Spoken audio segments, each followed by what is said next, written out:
नमस्कार. नवदुर्गाच्या 6व्या भागात ज्या 2 कवयित्रींच्या कविता मी सादर करणार आहे त्यातील पहिल्या कवयित्री आहेत प्रभा गणोरकर. कवितेचं शीर्षक आहे झाडांनीच मला.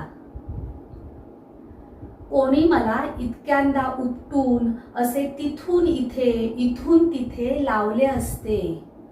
कोणी मला इतक्यांदा उपटून असे तिथून इथे इथून तिथे लावले असते.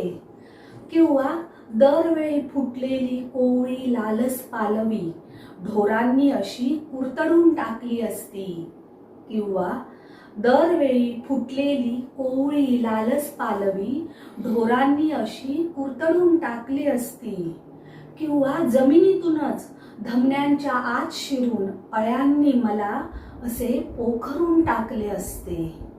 किंवा जमिनीतूनच धमन्यांच्या आत शिरून अळ्यांनी मला असे पोखरून टाकले असते तर मी आत्महत्याच केली असती. झाडे कुठल्या जीवन प्रेरणेने चिवटपणे जगतात? झाडे कुठल्या जीवन प्रेरणेने चिवटपणे जगतात? दरवेळी सारे बळ पणाला लावून लाल थेंबा एवढे पान फुटते. दरवेळी सारे बळ पणाला लावून लाल थेंबा एवढे पान फुटते. कसलेही खुरटे आयुष्य नशिबी आले तरी फुलण्याच्या ऋतूत केविलवाणी का होईना कळी देठावर. कसलेही खुरटे आयुष्य नशिबी आले तरी फुलण्याच्या ऋतूत केविलवाणी का होईना कळी देठावर. झाडांनीच मला जगणे शिकवले. झाडांनीच मला जगणे शिकवले. जमीनदोस्त केले तरी उभे होणे शिकवले. जमीनदोस्त केले तरी उभे होणे शिकवले. आता मी दुसरी कविता सादर करते आहे. उत्कट जीवघेण्या धगीवर. कवयित्री प्रज्ञा दया पवार यांच्या काव्यसंग्रहातील ही कविता आहे. कवितेचं शीर्षक आहे बायकांना अलीकडे काय झालंय. बायकांना अलीकडे काय झालंय? विसर पडलाय का त्यांना आपल्या बाईपणाचा? बायकांना अलीकडे काय झालंय? विसर पडलाय का त्यांना आपल्या बाईपणाचा? इतक्या आक्रमक त्या कधीच नव्हत्या. इतक्या आक्रमक त्या कधीच नव्हत्या. हवा पाणी आणि जमिनी इतकं गृहीत आहे त्यांचं बाईपण. हवा पाणी आणि जमिनी इतकं गृहीत आहे त्यांचं बाईपण. मग हे सगळं का नाकारताहेत त्या?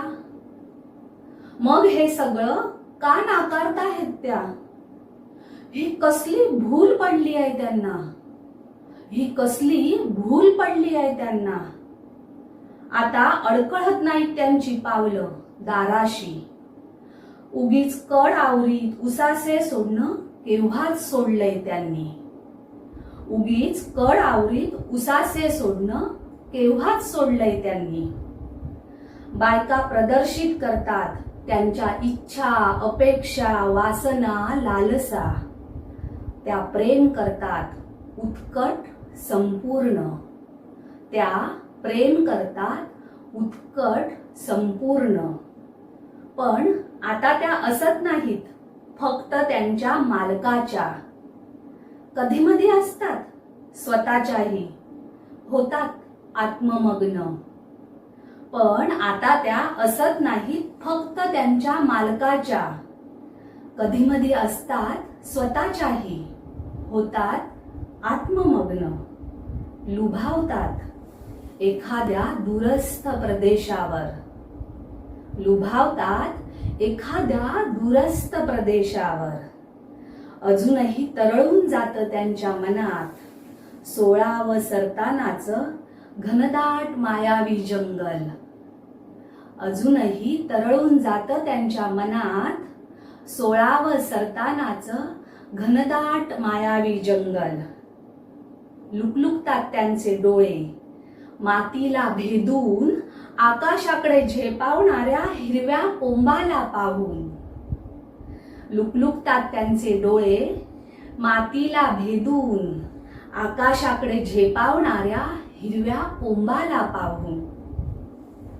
मनूला वाकुल्या दाखवणार मुक्त निर्भर हसू सांडतं त्यांच्या चेहऱ्यावर.